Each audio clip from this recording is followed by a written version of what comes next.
They leave no witnesses. That is the first thing you learn about the Drakari, not because it is mercy, not because the dead cannot speak. They leave no witnesses because a living tongue can be silenced. A living mind can be broken and rewritten. A living body can be made into a trophy or a tool. The Drakari do not leave witnesses because they have better uses for the living than testimony. I know this because I have spent 31 years cataloguing what they leave instead. My name is Interrogator Severin Altis, assigned to Ordo Xenos subbranch Tertius, Calixis sector. I am 47 years of age. I have never seen a living Drakari. I have examined the aftermath of 63 confirmed incursions, attended the debriefings of 9 survivors, and processed the physical evidence of over 400 raids attributed to the species across 3 subsectors. I am not a soldier. I am not a hero. I am a man who counts the missing and asks why. This is my final testimony, recorded in the 22nd hour of what I believe will be my last free day. By the time anyone finds this, I will either be dead or I will have been silenced, which is a different kind of death. I am recording it because someone must know what I know, because the pattern I have found is not a coincidence, because the Imperium has been watching the wrong horizon. What follows is not speculation. It is not heresy. It is the record of a man who followed the evidence where it led, and found at the end of it something that the High Lords of Terror would rather remain buried in the aftermath reports of 1,000 forgotten worlds. But I am getting ahead of myself. That is a bad habit for a researcher. My supervisor, Inquisitor Theodara Vars, told me once that the most dangerous thing an analyst can do is find the answer before he understands the question. She was right. I wish I had listened. I came to the Ordo Xenos through the traditional route for a man of my particular unspectacular gifts. I had no psychic ability, no martial talent, no aristocratic lineage that might have secured me a position in the Adeptus Arbites or the Administratum's upper tiers. What I had was a facility for pattern recognition that bordered on obsession, and an inability to leave a discrepancy unexplained that my tutors at the Schola Progenium had alternately praised and found exhausting. The Ordo found me at 22, when I filed an unsolicited analysis of contradictory population census data from 3 agri-worlds in the Drusus Marches. I had noticed that the reported workforce figures were declining at a rate inconsistent with reported mortality and emigration statistics. The gap was small in any individual year, but across a decade it accumulated to approximately 8,000 people, give or take a margin of 400. People do not simply vanish from ledgers, not in the Imperium. The Administratum's record-keeping is imperfect, but it is thorough enough that unexplained population, attrition across 3 separate worlds, following a geometric pattern that suggested regular interval removal rather than gradual decline, should have triggered an audit years before I happened to notice it. My analysis landed on the desk of interrogator-grade analyst Primus Vel Kathos, who passed it to Inquisitor Vars, who summoned me to her requisitioned offices in Scintilla's Lucid Palace district on a morning so overcast that the lumen globes in the hall burned all day. She read my analysis while I stood. She did not invite me to sit. She was a small woman, Vass, with augmented eyes that had been calibrated, I would later learn, to see slightly into the ultraviolet spectrum. They gave her a faintly luminescent quality in certain lights. She read for 11 minutes by the clock on the wall, then set down the data slate and looked at me. "You understand what you've found," she said. It was not a question, but I answered it anyway. "The gaps follow a harvest pattern," I said. "Not deaths, not emigration, removal. The missing populations cluster by age range. 17 to 45, predominantly. The elderly and the very young are underrepresented in the attrition figures. Whatever is taking them prefers capable adults." She looked at me for a long time. There was something in her metallic eyes that I could not read. Something that would take me years to understand was not coldness, but the particular stillness of a person who has long since stopped being surprised by horror and has not yet decided whether that is a mercy or a tragedy. "Do you know what the Drakari are?" she asked. I knew the basics. Every educated citizen of the Imperium was taught a version of the Xenos threat, stripped of specifics that might cause panic or, worse, fascination. I knew they were a subspecies of Eldar. I knew they raided. I knew they were to be feared and reported, and never, under any circumstances, engaged without proper authority. Raiders, I said. She confirmed, with particular preferences.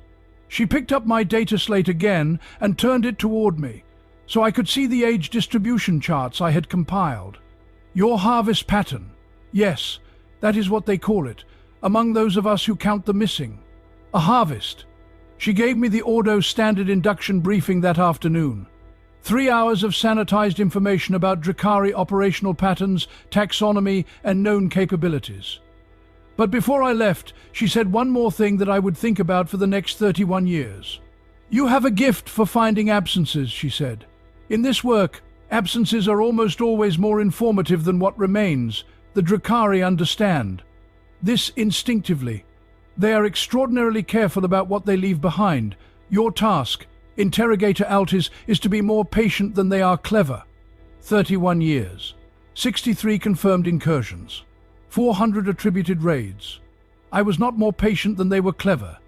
But I learned. Enough. The first lesson you learn in Drakari analysis is one of scale, and it is humbling in the way that most true things are humbling. The incursions you know about are not the incursions that happened. They are the ones that left enough evidence to be catalogued. The raids that end in complete population removal, where an entire settlement simply ceases to exist between one census and the next, are not confirmed incursions.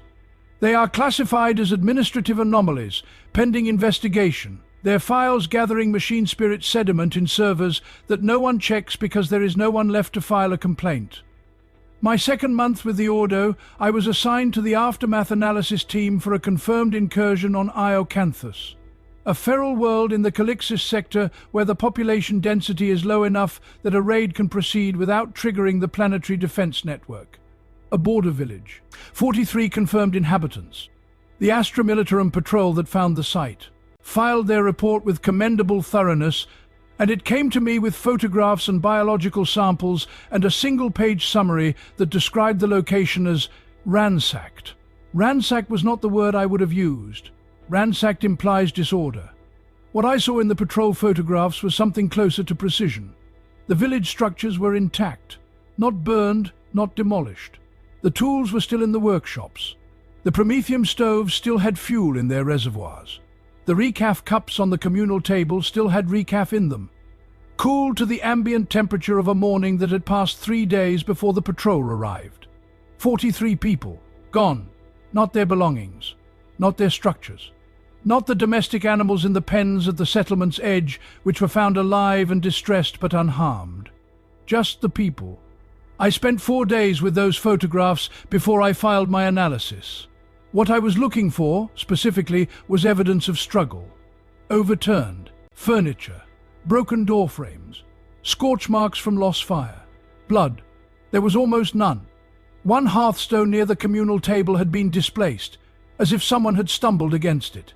One door hinge on a residential structure bore what appeared to be scratch marks at approximately waist height. In the livestock pen, the fencing had been pulled apart in a way that suggested the animals had tried to press through it rather than jump it, which told me they had been trying to get away from something between them and the gate, not something beyond the fence. 43 people. Minimal evidence of struggle. No bodies. No blood to speak of.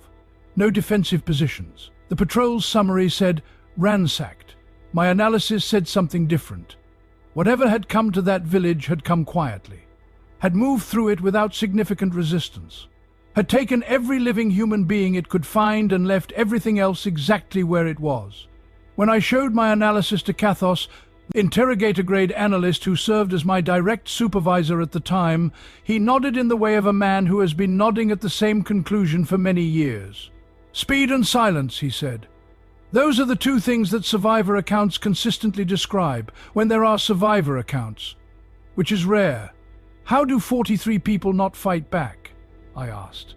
I was 22. I had not yet learned that this was the wrong question. Kathos looked at me with a patience I did not yet deserve. Because they had approximately 40 seconds, he said. From the first contact to the last. Our best estimates, from the handful of incursions where Astra Militarum personnel were close enough to respond and found enough evidence to reconstruct a timeline, suggests that a Drakari raiding party can clear a settlement of this size in under a minute. 2 minutes for a larger Hablock. He paused. They are not effective because they are overwhelming. They are effective because they are fast. There is a difference. I thought about those 43 people for a long time afterward. About the recaf cups. About the displaced hearthstone. About whatever those 43 human beings had experienced in those 40 seconds before the silence settled back in. Then I put the thought away, because a researcher who cannot put thoughts away is not a researcher. He is a casualty waiting to be categorized. I learned to put thoughts away. It is a skill.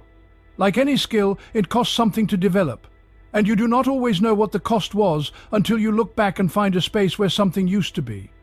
The second thing you learn about Drakari analysis is that the Drakari are not random. This seems obvious when stated plainly. No intelligence capable of the operational precision I have described is operating randomly. But the Imperium standard briefings on Xenos raider species are constructed around a framework of unpredictability, because unpredictability is useful for population control. Citizens who believe that Drakari raids are impossible to anticipate or prevent do not demand better defenses. They pray. They comply. They do not ask why the PDF was deployed elsewhere that morning or why the early warning augers have been offline for 3 weeks pending parts that never arrive. What I found over 6 years of analyzing confirmed incursion data and cross-referencing it with atmospheric sensor logs, astrographic survey records, and the kind of mundane administrative data that no one else thought relevant was that the raids were not unpredictable at all. They were extremely predictable, just not in ways that anyone had been trained to look for. The Drakari do not raid during periods of elevated warp activity. This was the first pattern. It sounds like a tactical consideration, and it partly is, but the correlation was too precise to be purely tactical. They did not simply avoid periods of major warp storms. They avoided periods of even minor warp, perturbation down to fluctuations that our instruments could barely detect. They were reading something in the warp that we were not. Or rather, they were sensitive to something that we did not yet have instruments refined enough to measure. I noted this in my 5th-year report. It was flagged as speculative and filed under possible future investigation. No one investigated it. The second pattern was demographic. I have already mentioned the age range preference. But it went further than that. Cross-referencing the population data from 32 confirmed incursions for which I had sufficiently detailed census records, I found that the Drakari consistently selected populations with specific characteristics. Not race, not religion, not any cultural marker I could identify. What they selected for was health. The populations they targeted were not the sick, the elderly, the infirm. They were the healthy, the capable. The populations with the highest proportion of individuals between 17 and 45 who were recorded as physically fit, cognitively functional, and in good general condition. When a settlement had an unusual concentration of illness due to seasonal plague or contaminated water supply, the raid patterns shifted. Not always away entirely, but the removal numbers dropped. The sick were left. I sat with this for a long time. What does it mean that a raiding species selects for health? The obvious answer is labor. Slaves who can work. But the Drakari's technological sophistication, as documented in the limited Mechanicus analyses the first had access to, suggested they did not need labor in the conventional sense. Their craft were not crewed by manual laborers. Their city, the mythological Komarog that appeared in Eldar texts and the fever dreams of captured navigators, was not a hive of production in the way that imperial cities are. They were not collecting workers, which meant the health selection was for something else, something the healthy body, provided that the sick body could not. I wrote this conclusion in my 7th-year report. I did not yet know what that something was, but I noted the pattern with sufficient supporting data that it should have prompted further investigation. Inquisitive Ars reviewed the report personally. She read it in her office while I sat across from her, which was, by that point in our working relationship, a sign that she considered the content significant enough to require her attention rather than Cathas's. She read it twice. Then she set it down and looked at me with those calibrated astronomical eyes.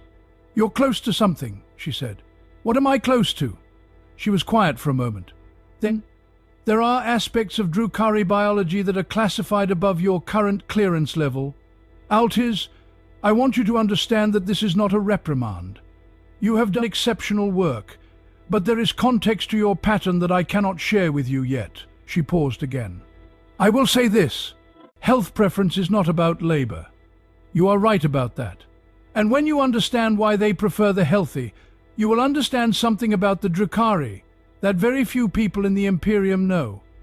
And then you will understand why very few people in the Imperium are permitted to know it. She gave me a clearance elevation 3 weeks later. Not to the highest classification, but high enough. What I read in those sealed archives changed the shape of everything I had found. I need to be careful here. Not because I am afraid of the Drukhari. At this point, I am more afraid of the Inquisition than I am of any Xenos species, which tells you something about the conclusion this testimony is building toward. But because some of what I am about to describe touches on areas of Eldar metaphysics that are genuinely contested even within the Ordo, and I want to be precise about what is confirmed and what is my inference. What is confirmed, the Drukhari require something, regularly, something that their physical biology cannot sustain without replenishment.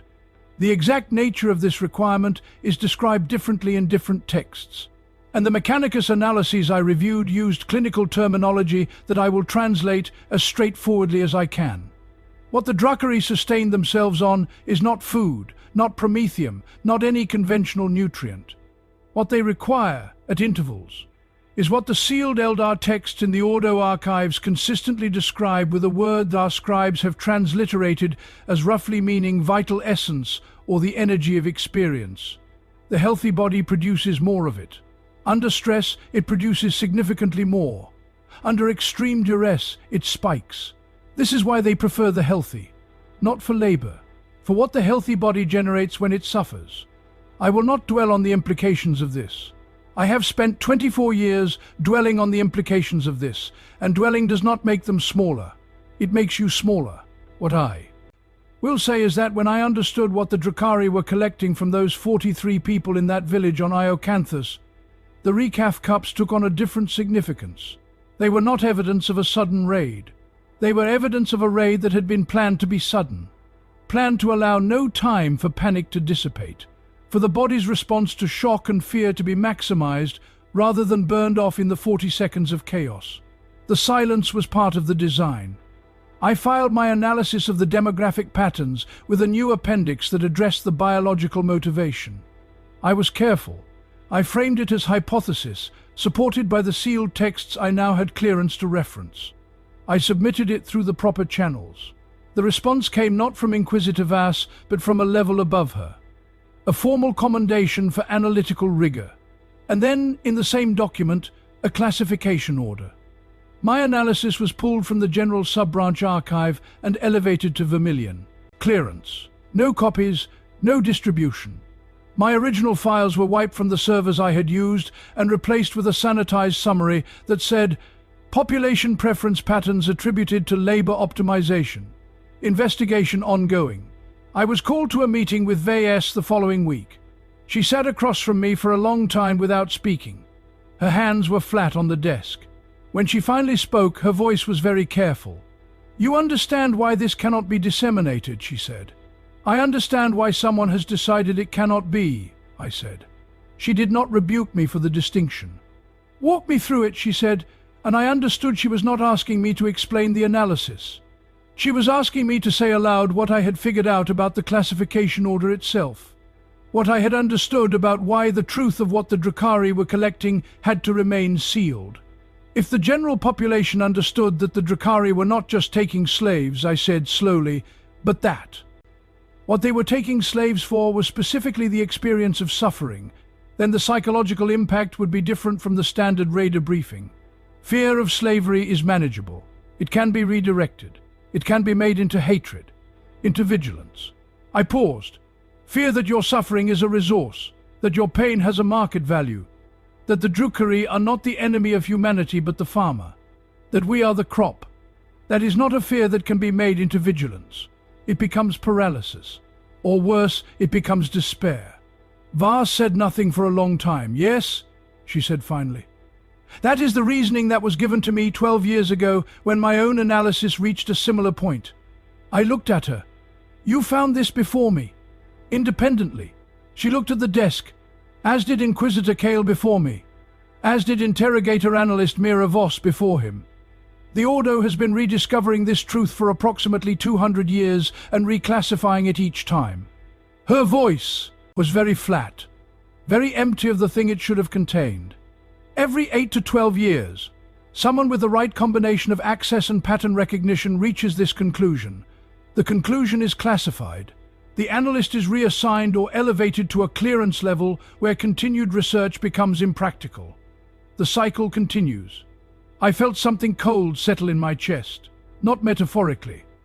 A physical sensation below the sternum, like a drop in temperature that had nothing to do with the room's air. "Why are you telling me this?" I asked. "Because you are going to keep pulling that thread," she said. "And I would rather you understand the entire rope before you do." She was not wrong. The thread did not stop at the biology. This is what I need you to understand. This is what I could not stop once I had started. Because once you know why the Drukhari prefer the healthy and afraid, the next question is obvious. Why do the raids follow the patterns they do? The why of individual incursions. The why of the system as a whole. The pattern of where they raid, when they raid, how frequently they return to the same regions, the same worlds, the same sectors. I pulled every confirmed incursion record I had clearance to access. 63 confirmed. Estimated true total, extrapolated from the confirmed data and the administrative anomaly files I had learned to read as the evidence of unwitnessed events. Approximately 900 in the Calixis sector alone over a period of 40 years. 900 incursions. Tens of thousands of missing individuals per event. Across 40 years. The numbers stagger. They are meant to stagger. The scale of a thing like this is a defense mechanism in a way. Because a mind that is trying to process 900 times 43 people is a mind that has stopped asking the next question. I forced myself to ask the next question. I mapped the incursions. Not geographically, or not only geographically. I mapped them temporally against population recovery curves. Against census data showing how long it took a raided region to return to its pre-raid population level. Against the gap between one confirmed incursion in a given area and the next.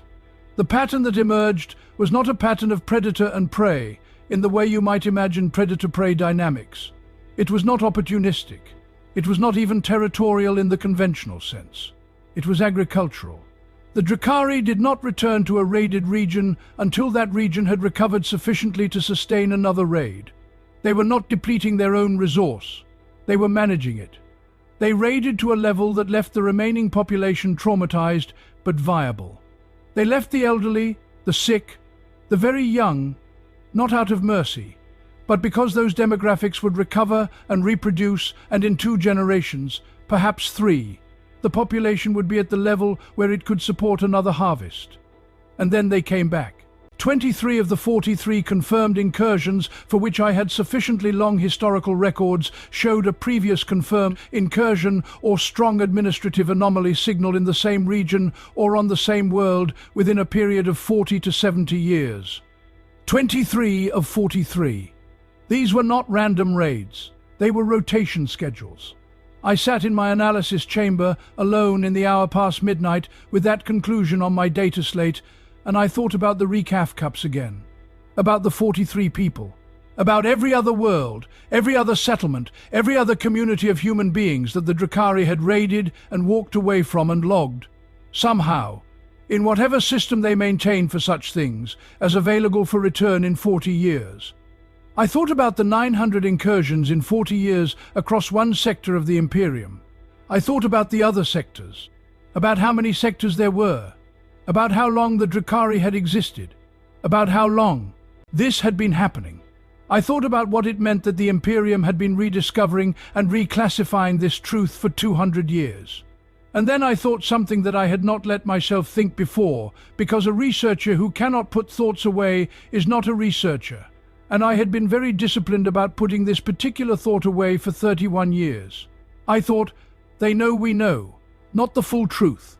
Not the rotation schedules, not the agricultural framing, not the documented pattern that I had spent a month compiling, but the fact of the knowledge. The Drukhari are not a species that lacks intelligence or information access. The Ordo Xenos texts describe their intelligence-gathering capabilities as sophisticated beyond imperial modeling. A species operating 200-year rotation schedules across multiple sectors of the Imperium is not operating blind. They know roughly what we know about them. They know which levels of knowledge we permit to circulate and which we suppress. They know that we suppress the agricultural framing, and they continue to operate on the assumption that we will keep suppressing it. Because if we did not suppress it, we would have to explain it to the populations who live inside the rotation schedules. We would have to tell 3 sectors of the Imperium that the Drukhari have been farming them for 200 years, and that the Imperium has known for 200 years, and that what we have done about it is classify the knowledge and reassign the analysts. That is not a conversation the Imperium is capable of having. The Drukhari know this. The rotation schedules continue. I filed my analysis. All of it. The population data, the temporal mapping, the rotation pattern extrapolation. The comparison to agricultural yield management models I had sourced from Departamento Munitorum agricultural surveys. The theoretical framework for the biological motivation. Everything. I filed it in full with full citation of sources to Inquisitor Vars. She read it in my presence, all of it. It took her 47 minutes. When she finished, she set the data slate down very carefully, both hands flat on the desk. She sat like that for a long time without speaking. Long enough that I began to hear the building around us, the distant hum of the power conduits in the walls, the click of the temperature regulators adjusting the room's heating, the sound of the city outside, 17 floors below, going on as cities do. When she spoke, she said, her voice was the voice I'd come to recognize over 15 years of working with her as the voice she used when she was very tired and very certain and very unhappy about the intersection of those 3 things. You know what happens now, she said. The analysis gets classified, I said. Above vermilion. Whatever's above vermilion. And I get elevated to a clearance level where I no longer have access to the incident records that make this kind of analysis possible, which means I functionally can't continue. And in 8 to 12 years, someone else does this again. Yes, she said. And the rotation schedules continue. Yes. Because telling the populations they're inside a rotation schedule would cause, I paused to find the word systemic destabilization. That is the phrasing that has been used, yes. I looked at her. I had known Theodora Vars for 15 years. I had learned to read her in the way that you learn to read anyone you work closely with for a long time, in the way that you read not what they say, but the space between what they say and what they know. I had always understood her, in some abstract way, to be a good person. A person who had made a series of compromises that she maintained a clear-eyed understanding of, without pretending those compromises were anything other than what they were. What do you believe? I asked. Not what the classification doctrine said. What did she believe? Her hands were very still on the desk. Then one of them moved, just slightly, the fingers tightening against the surface and then deliberately relaxing. I believe, she said, that there is no decision available to us that does not involve choosing which horror to accept. I believe that a destabilized population is a fractured population, and a fractured population has historically been one more vulnerable to Drukhari raids, not less. I believe that knowledge without the power to act on it is not liberation. It is despair with pretensions. She stopped. She looked at something on the desk that was not the data slate. I believe I have been making this same argument for 20 years, and I am no longer sure whether it is true or whether I have simply told it to myself so many times that I cannot locate the seam where the truth ends and the rationalization begins. She picked up the data slate. I am going to file this for reclassification, she said, and I am going to recommend your elevation to a senior analysis role that will put you in charge of Drukhari incursion forecasting for the sector, which is a genuine need, and which will require you to work with the rotation schedule data in a classified framework without distributing it, and which will allow you to do something that may actually reduce the number of people who disappear in the next 40 years. She looked at me over the data slate. I am not telling you this is right, she said. I am telling you this is the choice I can make with the resources I have. I am telling you that I sleep poorly. I am telling you that I have been sleeping poorly for 20 years. And the thing that allows me to sleep at all is that I am here, using what I know, which is more than the alternative. She put down the data slate, picked up a stylus. The stylus trembled barely, and she noticed it and steadied her hand with a visible effort, the muscles in her forearm working. Then she signed the reclassification recommendation with the careful, practiced signature of a woman who had signed many difficult documents in her life. "Will you take the role?" she asked. I sat in that chair for a long time. I thought about 43 people and recalf cups and rotation schedules and 200 years of the same analysis being found and buried and found and buried. "How many people are inside active rotation schedules in this sector?" I asked. "Based on your analysis," she considered, "approximately 47 inhabited worlds, total population across those worlds, approximately 3.2 billion.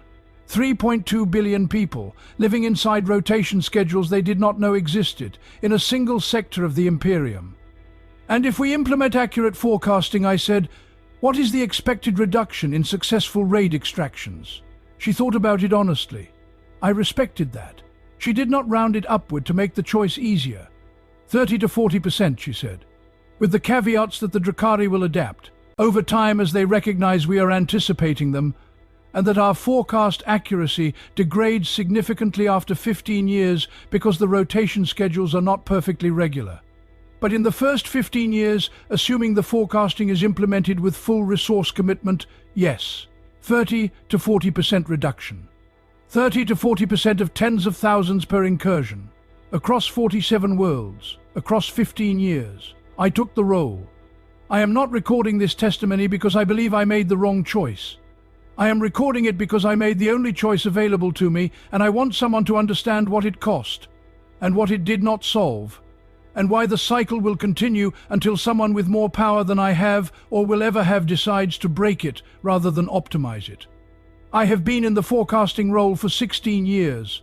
We have reduced successful raid extractions in sectors where our forecasts are implemented by 31%. Vas was right about the number. She was also right about the adaptation.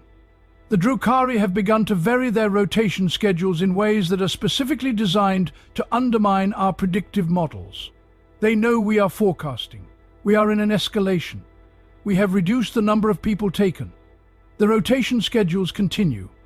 I am recording this testimony because 3 weeks ago I found something new, something I have not filed, something I do not intend to file through channels, because I believe that what happens to analyze his file through channels is now a documented pattern with a known outcome. What I found was this. In cross-referencing the escalating variation in Drakari rotation schedules against historical incursion data, I had occasion to pull a census survey from a world called Pellucid Minor, an agri-world in the outermost arc of the Calixis sector, which had experienced a confirmed incursion 43 years ago, and by my rotation schedule models was approaching the window for a return visit. What I found in the census survey was not unusual in itself. What was unusual was what I found when I compared it to the census survey from 43 years ago, before the incursion. Pellucid Minor's current population shows a concentration, in the 17 to 45 age bracket, of individuals with a specific physiological characteristic. A subtle thing. A minor variation in cellular metabolic efficiency that the census survey flagged as a local genetic trait, common in the regional population, not medically significant, not worth further study. The same characteristic had not been present in the census survey 43 years ago. I checked other worlds with documented second incursions. 4 of them had census data detailed enough to permit comparison across the intervening period. 3 of the 4 showed similar patterns. Subtle physiological changes, different in each case, but each representing a characteristic that would, if you were designing a population, for maximum yield, be considered an improvement. The changes were different enough between worlds that they could not be attributed to a single vector. They were each consistent with, though not provable as, selective pressure applied through the incursion process itself, which meant that the Drakari were not only rotating their harvest schedules, they were managing the breeding populations between harvests. Not consciously, not through direct intervention between incursions, but through selection. Through consistently taking the healthy. Through leaving the elderly and the very young and the sick. Through the same mechanism that any managed breeding program uses, applied at the scale of a planetary population across a period of 40 to 70 years. They were not just farming us, they were improving the crop. I do not know how long this has been happening. I do not have the data to extrapolate backward beyond 43 years on Pellucid Minor, and my access to other sectors. Historical census records is insufficient to trace the pattern further. But I know that a species capable of planning 40-year rotation schedules is a species capable of planning much longer programs than 40 years. I know that the Drakari have existed since before the Imperium. I know that we have been inside their territory for as long as we have existed as a civilization. I know that the Ordo Xenos has been reclassifying this knowledge for 200 years, which means the knowledge has been discoverable for at least that long, which means we have been managed for at least that long, which means the modifications, if that is what they are, have been ongoing for at least that long. And I know that I am 47 years of age, in good health, with no significant medical history, the product of a scola progenium that selected for cognitive acuity, and that my father was also cognitively acute, and his mother before him, and I have no idea how many generations back you would have to go to find an ancestor who was not, in some sense, selected. I do not know if that last thought is evidence or paranoia. I am recording it because a researcher's job is to record what he knows and what he suspects, and to mark clearly which is which, and to let whoever comes after him decide what to do with the distinction. My name is Interrogator Severin Altis. I have served Ordo Xenos sub-branch Tertius for 31 years. I have never seen a living Drakari. What they leave behind is enough. I am transmitting this testimony through a channel I established 6 years ago for purposes I did not anticipate needing this soon. It will reach, if the channel is still functional, 7 individuals across 4 subsectors who have sufficient clearance to understand it and sufficient independence from the standard classification hierarchy to do something other than bury it. Perhaps they will bury it anyway. Perhaps by the time someone with the power to change anything reads this, I will have been reassigned or elevated, or simply retired to a comfortable posting somewhere quiet where I will not be able to access census records or the incursion data or any of the levers by which this analysis becomes actionable. Perhaps the same thing will happen to whoever reads this. Perhaps they will find their own Inquisitor Vars who will make them the same offer, who will tell them that sleeping poorly is better than not sleeping at all. Perhaps they will take it as I took it, because the alternative is to file testimony into the void and walk out into whatever consequence filing testimony into the void produces. Perhaps the cycle will continue for another 200 years. I have reduced successful raid extractions in this sector by 31% over 16 years. 3.2 billion people live inside active rotation schedules. I have been sleeping poorly for a long time. The recaf cups were still full when they found that village. Whatever came to Pellucid Minor 43 years ago came in the night, moved in silence, was gone before the morning prayers. 43 people. Minimal evidence of struggle. Everything else exactly as they left it.